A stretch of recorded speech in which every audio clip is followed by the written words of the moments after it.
La moisson est abondante, mais les ouvriers peu nombreux. Et pas uniquement dans les champs de fraises sur l'île d'Orléans ou sur les fermes maraîchères du Québec. La pénurie de main-d'œuvre frappe tous les secteurs. Pour vous qui lisez peut-être la Presse Plus, la manchette ce matin, c'était dans les aéroports, pour les passeports, rien ne va plus.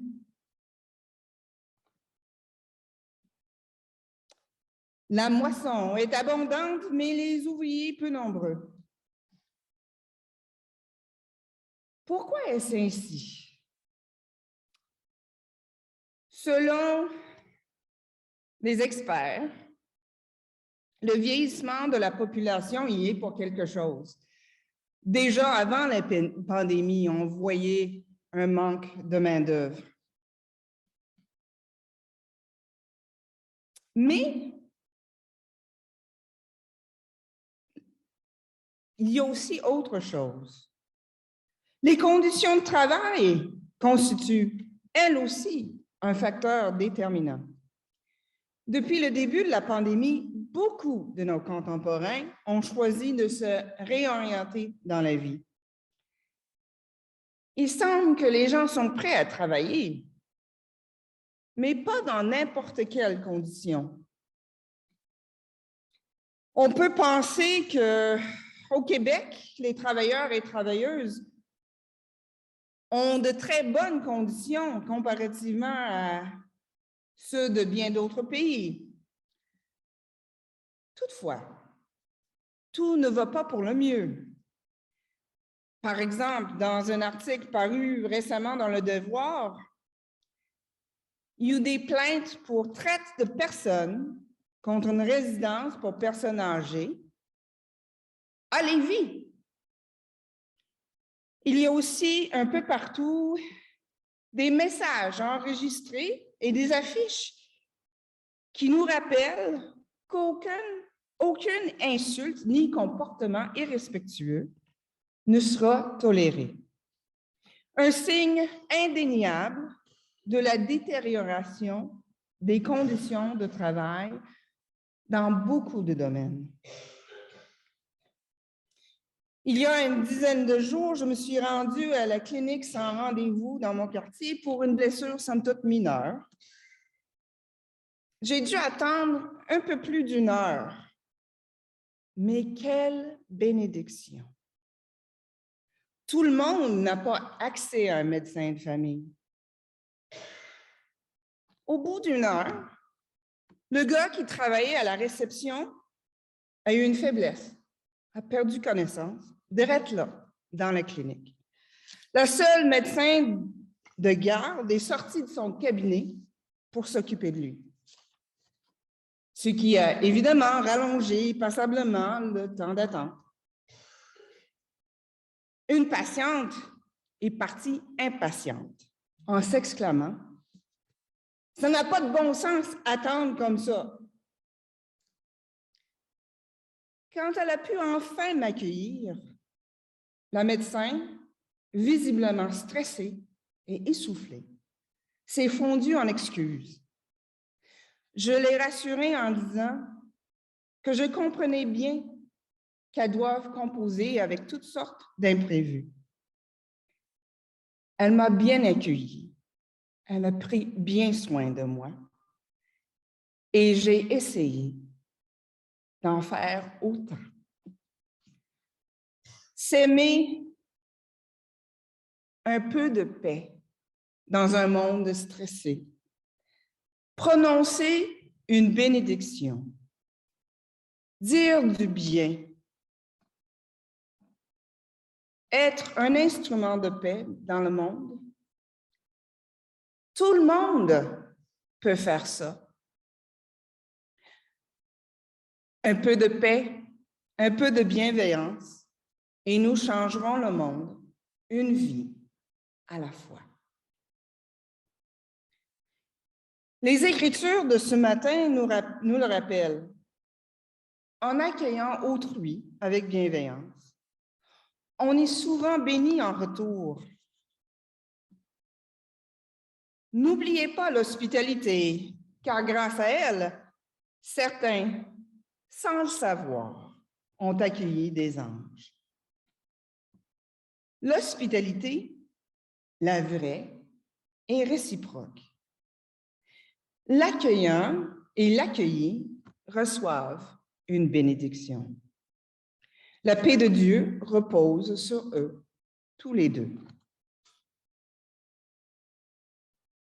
Ultimement, c'est à l'hospitalité que nous sommes appelés comme disciples de Jésus.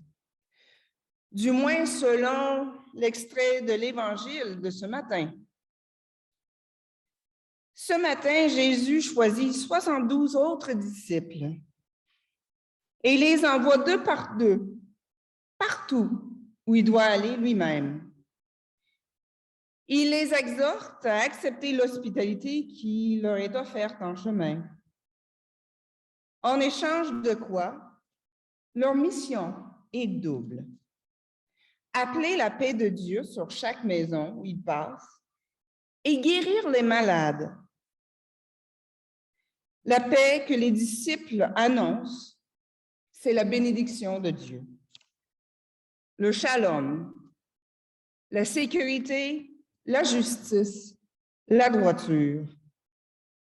La solidarité qui est accessible à toutes et à tous. Là où Dieu règne et sa justice prévaut. Invoquer la paix de Dieu, c'est annoncer que la volonté de Dieu, c'est que toutes et tous aient la vie en abondance. C'est ça le règne de Dieu que Jésus est venu inaugurer. Et les disciples sont appelés à travailler à l'avènement du règne.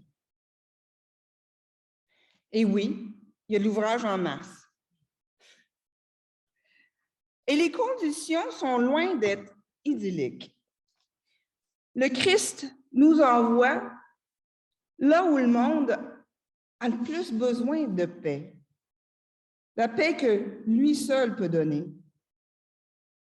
Parmi les loups, ceux qui sèment la terreur, qui ont la force et le pouvoir de déchirer, de dévorer les plus faibles et les plus vulnérables. Oui, suivre le Christ nous amènera parfois sur des chemins périlleux, dans un environnement qui nous est parfois inhospitalier, voire même hostile. Avez-vous remarqué? Ici, le Christ ne nous envoie pas agrandir le troupeau. Il ne nous envoie pas essayer de convertir d'autres espèces en brebis. Il nous envoie apporter la paix, la réconciliation, la guérison dans le monde meurtri. Et ça, tout le monde peut le faire, peu importe notre âge, notre condition physique, psychologique, sociale, économique. Souvent, on regarde notre assemblée et on se demande, mais qu'est-ce qu'on va devenir et qu'est-ce qu'on peut faire? On est plus vieux, on est plus faible, on n'est pas nombreux. Jésus nous envoie apporter sa paix, sa réconciliation, sa guérison dans un monde meurtri. Jésus nous dit, dans quelque maison que vous entriez, dites d'abord paix à cette maison. Il se peut bien que les gens trouvent nos propos irrecevables. Oui, c'est vrai. Et on s'inquiète de ça. Combien de fois on s'est dit, j'aimerais annoncer Jésus, mais je ne sais pas comment, puis ça se peut que les gens accueillent pas ce que je dis. C'est vrai. Il se peut que nos propos soient irrecevables. Mais ce matin, Jésus nous rassure. Notre paix reposera sur qui l'accueille. Autrement, elle nous revient. En d'autres mots, Parfois, les disciples devront encaisser des échecs, mais nous ne perdons rien pour essayer, pour avancer, comme des agneaux, tout doucement. Si tant de gens autour de nous ne veulent rien savoir du christianisme, n'est-ce pas parce que les agneaux du Christ se sont souvent comportés comme des prédateurs, dévorant les plus vulnérables pour satisfaire leur faim de loup, leur faim d'argent, de pouvoir, de gloire, de sexe? N'est-il pas temps que les disciples du Christ se fassent un peu plus doux, doux comme des agneaux, même au milieu des loups, dans le but de guérir le plus grand nombre? Aujourd'hui, Jésus envoie 72 disciples, 2 par 2, partout où il doit passer lui-même. Dans l'univers biblique, 70 ou 72, selon les manuscrits, représentent toutes les nations. Jésus envoie donc ses disciples auprès de tous les peuples de la terre.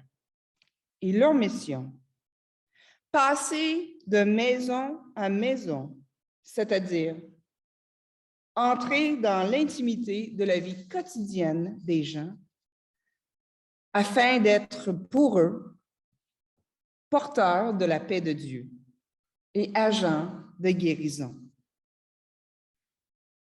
Dans quelque ville où vous entriez et où l'on vous accueillera, mangez ce que l'on vous offrira, guérissez les malades qui s'y trouvent et dites-leur, le règne de Dieu est arrivé jusqu'à vous.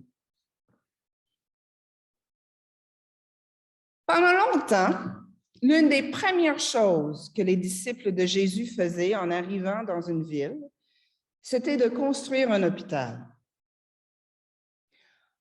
En arrivant à Québec en 1639, les Augustines, par exemple, ont fondé l'Hôtel-Dieu de Québec, le premier hôpital en Amérique du Nord, au nord du Mexique. Aujourd'hui, ce sont nos gouvernements qui s'en chargent. Et certains affirment que les hôpitaux seraient probablement mieux gérés si les communautés religieuses s'en occupaient toujours. Mais revenons à nos moutons ou nos agneaux. Les disciples d'aujourd'hui. En quoi cet appel à guérir les malades est pertinent pour nous?